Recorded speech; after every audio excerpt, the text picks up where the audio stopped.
Welcome brilliant brain subscribers. और अगर नहीं किया है तो कर लीजिए। Press the bell icon also so that you can get notifications for the coming videos. Watch the video till end kindly like and share to your friends also. हम cover कर रहे हैं इलेक्टोरल पॉलिटिक्स क्लास 9 सिविक्स के अंदर। ये हमारा last topic रहेगा इस चैप्टर के लिए। ऑलमोस्ट चैप्टर हम कवर कर चुके हैं।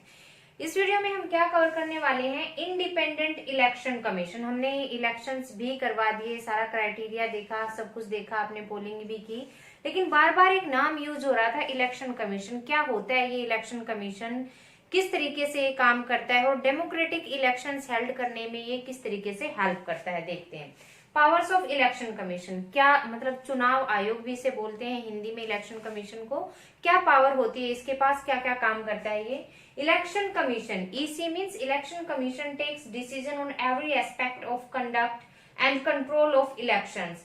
किस तरीके से इलेक्शन कंडक्ट किए जाने हैं, कब से आचार संहिता कोड ऑफ कंडक्ट लागू होना है, किस डेट तक किस तरीके से कैंपेन कर सकते हैं, किन ऑफिसर्स की ड्यूटी लगानी है, कौन सी बिल्डिंग को पोलिंग बूथ के लिए हायर करना है, ये सारा क्राइटेरिया, ये देख रेख किसके अंडर होती है, इलेक्शन कमीशन के अंडर होती है।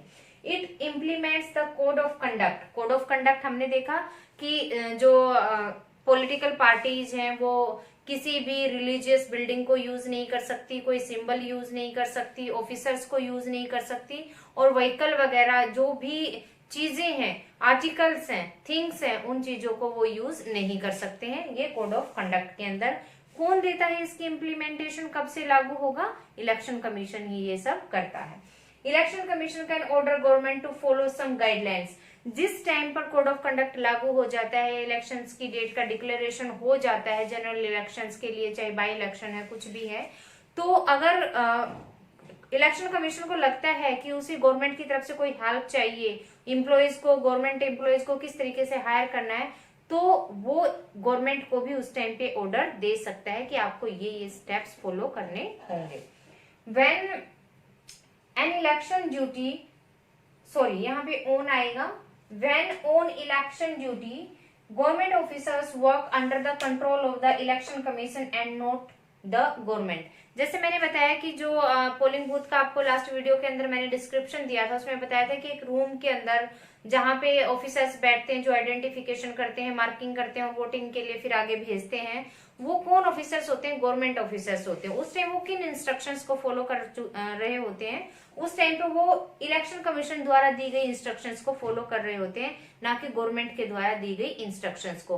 अब गवर्नमेंट कौन होती है, रूलिंग पार्टी उस टाइम पे जो होती है, लेकिन जब इलेक्शन की डेट डिक्लेयर हो जाती है इलेक्शन कमीशन के द्वारा, कोड ऑफ कंडक्ट लग जाता है, तो एक तरह से वो गवर्नमेंट क्या होती है, पावर में नहीं होती है। तो किसकी ड्यूटीज वो फॉलो कर रहे होते हैं, इंस्ट्रक्शंस फॉलो कर रहे होते हैं, इलेक्शन कमीशन द्वारा दी गई इंस्ट्रक्शंस को फॉलो कर रहे होते हैं। यहाँ तक कि एडमिनिस्ट्रेशन जो होता है, पुलिस एडमिनिस्ट्रेशन होता है, लॉ एंड ऑर्डर को कायम रखने के लिए किन की इंस्ट्रक्शंस को फॉलो किया जाता है कि कहाँ कहाँ किस किस तरीके से आप ड्यूटीज पे रहेंगे, वो भी इलेक्शन की कमीशन की तरफ से की जाती है। When okay this is clear, can order a repoll. अगर इलेक्शन कमीशन को ये लगता है कि माल प्रैक्टिसेस किसी पोलिंग बूथ के ऊपर की गई है, कैप्चर किया गया है, रैगिंग की गई है या मिसयूज किया गया है, जैसे हमने मनी और वाइन वाला जो शराब वाला एक एग्जांपल लिया था, अगर इस तरह की कोई भी रिपोर्ट इलेक्शन कमीशन को मिलती है और विद एविडेंस मिलती है, प्रूफ मिलती है, तो वो किसी पर्टिकुलर जगह के इलेक्शंस को कैंसिल करके वहां पे दोबारा से इलेक्शंस को क्या कर सकते हैं, कंडक्ट करवा सकते हैं। So all these powers are in hand of election commission, not any other organisation of government. अब यहाँ पे इसका हेड कौन होता है इलेक्शन का, head of the election is election commissioner. कौन होता है, इलेक्शन कमिश्नर इसका हेड होता है। इसके पास क्या ड्यूटीज होती हैं, कौन अपॉइंट करता है, ये इसमें जानेंगे आप। Enjoys the same power as judiciary. हमारे देश के अंदर जुडिशरी किस तरह की पावर को एंजॉय करती है, वो फ्री है ना, उसको लेजिस्लेटिव उसके ऊपर अपना इम्प्लीमेंटेशन डाल सकती है, यहाँ तक कि प्रेसिडेंट भी उसके ऊपर किसी तरह का डोमिनेशन नहीं बना सकते। वो एक तरह से पूरे डेमोक्रेटिक वे में और फ्री होकर फ्री ऑर्गन की तरह हमारी कंट्री के अंदर काम करते। इसी तरीके से इलेक्शन कमीशन भी होता है और जुडिशरी की तरह उसके पास अपनी खुद की पावर होती है। अब इलेक्शन कमीशन को कमिश्नर को कौन अपॉइंट करता है? Chief election commissioner is appointed by the president. Election commission दो तरीके से होते हैं, एक पूरी कंट्री के लिए इलेक्शन कमीशन होता है जो सेंटर के इलेक्शंस के लिए होता है, और स्टेट लेवल पर भी इलेक्शन कमीशन होता है। तो जो कंट्री के लिए सेंटर के इलेक्शंस के लिए इलेक्शन कमिश्नर होता है वो चीफ इलेक्शन कमिश्नर कहलाता है, that is CEC is chief election commissioner. उसको किसके द्वारा अपॉइंट किया जाता है? प्रेसिडेंट के द्वारा, हमारी कंट्री के प्रेसिडेंट के द्वारा इलेक्शन कमिश्नर को अपॉइंट किया जाता है। तो आप यहीं से अंदाजा लगा सकते हैं कि how much powerful this personality is which is on the post of election commissioner, जिसको डायरेक्ट प्रेसिडेंट के थ्रू अपॉइंट किया जाता है। ठीक है, नोट आंसरेबल टू प्रेसिडेंट, एक बार जब प्रेसिडेंट कमिश्नर को अपॉइंट कर देता है इलेक्शन कमिश्नर को, तो फिर वो इलेक्शन कमिश्नर प्रेसिडेंट को भी आंसरेबल नहीं होता है कि मान लो कोड ऑफ कंडक्ट के अंदर उसने कुछ चेंजमेंट किए, उसको लगता है कि ये चीजें जरूर इंक्लूड होनी चाहिए इन रूल्स के अंदर,